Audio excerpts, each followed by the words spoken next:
Welcome back दोस्तों। Dubai वो शहर जिसे हम पाकिस्तानियों और हिंदुस्तानियों ने अपने खून पसीने से सींचा, उसे दुबई बनाया, जहां पर हर साल लाखों लोग अपनी एक ख्वाहिशात को लेकर और बेहतर मुस्तकबिल को लेकर वहाँ पे जाते हैं। उनके ख्वाब होते हैं, उनके सपने होते हैं, लेकिन क्या हुआ अगर वो सारे के सारे ख्वाब एकदम एक रात में ही डिपोर्ट होने का ठप्पा लगा के ड्रोने ख्वाब में तब्दील हो जाए, डिपोर्ट कर दिया जाए, आपको बताए बगैर आपको मुल्क बदर कर दिया जाए। न्यूयॉर्क टाइम्स की 8 मई 2026 की अहम तरीन रिपोर्ट वो सामने लेकर आई है जिसने सबको हिला के रख दिया, दहला के रख दिया, जिन्होंने यूएई की चमकती दीवारों के पीछे छुपा एक खौफनाक सच दुनिया के सामने रखा है, जिसे दुबई को बचाने के लिए, दुबई की जो भी चीज़ें वहाँ पर हो रही हैं उनको छुपाने के लिए इस्तेमाल किया जा रहा था। हज़ारों पाकिस्तानियों को अचानक डिपोर्ट किया जाता है। ये डिपोर्ट क्यों किया जा रहा है? क्या ये सिर्फ वीज़ा के खिलाफ वर्जी है या इसके पीछे कोई बीपीपी यानी कि बिग पॉलिटिकल पावर की कोई खतरनाक साजिश है, कोई खतरनाक खेल है? आज हम इस खामोश बहरान और वो लोग जिनको डिपोर्ट किया गया, किस तरह से उनकी ज़िंदगियां बर्बाद कर दी गई और हर तरफ खामोशी ही खामोशी है, इस पर बात करेंगे।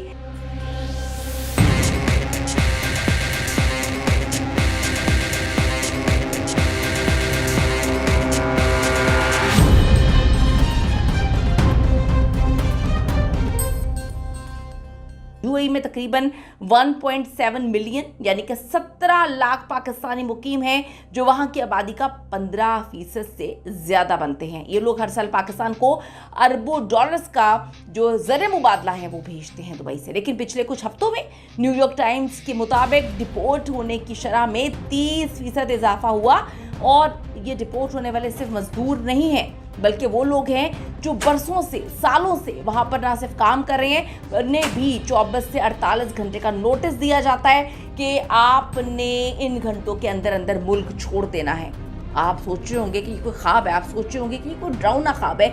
ऐसे कैसे हो सकता है कि आपने वहाँ पे घर बनाया, आपने वहाँ पर जायदाद बनाई है, आपने वहाँ पे कारोबार खड़ा किया है, आपने अपना खून पसीना जो है वहाँ पर दिया है, अचानक से आपको बताया जाता है कि आपको डिपोर्ट किया जाएगा और स्टैंप भी कोई नहीं लगेगी। सरकारी तौर पर यूएई इसे लेबर कानून की खिलाफ वर्जी करार देता है, लेकिन जो इन्वेस्टिगेटिव जर्नलिस्ट हैं वो तो कुछ और ही तरफ इशारा कर रहे हैं। द इंडिया फैक्टर, यूएई और भारत के बढ़ते हुए मुआशी ताल्लुकात ने पाकिस्तान के लिए लेबर मार्केट में जगह कम कर दी है। न्यूयॉर्क टाइम्स इनकी जो रिपोर्ट है उसके मुताबिक बहुत सारे पाकिस्तानियों को उनके सोशल मीडिया पोस्ट की वजह से डिपोर्ट किया गया, जो यूएई की पॉलिसीज के खिलाफ थी। बढ़ती हुई बेरोजगारी के पेश नज़र यूएई अब सिर्फ और सिर्फ जो है स्किल्ड लेबर को ही तरजीह देने में लगा हुआ है और आम लोगों के लिए दरवाजे बंद हैं। चलिए, आम मजदूरों के लिए दरवाजे बंद तो समझ आते हैं, लेकिन जिन लोगों ने वहाँ पे अपनी जायदादें बनाई हुई, अपने घर बनाए हुए हैं, अपने एम्पायर खड़े किए हुए हैं, अपने रेस्टोरेंट्स बनाए हुए, अपने बिजनेस खड़े किए हुए हैं, वहाँ पर इन्वेस्ट किया हुआ है, उनको जो डॉक्टर्स हैं, जो इंजीनियर्स हैं, जो टीचर्स हैं, उनको क्यों एकदम से जो है वो डिपोर्ट कर दिया जाता है? यूएई में बसने वाली फैमिलीज के लिए ये नागहानी आफत से कम नहीं है। एकदम से ये खौफनाक चीज़ नाजिल हुई जिसने उनको जो है हिला के रख दिया है, उनको बिल्कुल बर्बाद करके रख दिया। तसव्वुर करें उस शख्स का जो 10 साल से दुबई में टैक्सी चला रहा हो, जिससे अपनी बेटी की शादी और घर बनाने के लिए हर एक लम्हा एक रुपया बचाया हो, उसे अचानक एक एयरपोर्ट पे लाकर जो है खड़ा कर दिया जाए, खाली हाथ, खाली जेब, एक सूट भी उसके पास नहीं है, बैंक से उसने अपनी जो जमा पूंजी है वो भी नहीं निकाली। सिर्फ एक इंसान नहीं बल्कि एक पूरा खानदान दिवालिया कर दिया गया।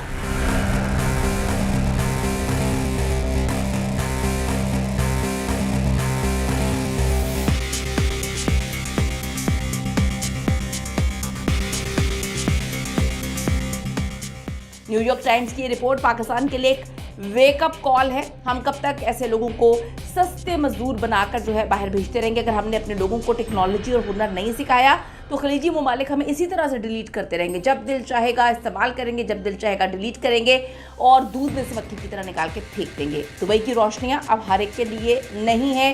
क्या पाकिस्तान की हुकूमत जो है अपने शहरियों को इस बहरान से निकाल पाएगी? क्या उनके लिए खड़ी हो पाएगी? क्योंकि इसमें तो पाकिस्तान का भी नुकसान है। पाकिस्तान में जो एक ज़र मुबादला आ रहा था वो अब नहीं आ पा रहा। हमारे ओवरसीज़ भाई इस बेयकीनी की ज़िंदगी वहाँ पे जीने पे मजबूर हैं, तकलीफ़ में हैं, अजियत में, उनकी फैमिलीज़ बहुत तकलीफ़ में हैं। अगर आप यूएई में हैं और हालिया हालात के बारे में आपके साथ ऐसा कुछ हुआ है, आपको डिपोर्ट किया गया, आपकी फैमिली में से, आपके दोस्तों में से, फ्रेंड्स में से किसी को भी, आप बताइएगा इस पे आपकी क्या राय है, आपका क्या तजर्बा है। कमेंट्स में हमें बताएगा कि दूसरों को आगाही मिल सके। मैं हूँ मारिया अली और आप देख रहे हैं मेरा चैनल। अगली वीडियो का इंतज़ार ज़रूर करिएगा और जाने से पहले रिक्वेस्ट है, अगर अभी तक आपने चैनल को सब्सक्राइब नहीं किया तो गलती की जल्दी से कर दीजिएगा। अल्लाह ने के बाद।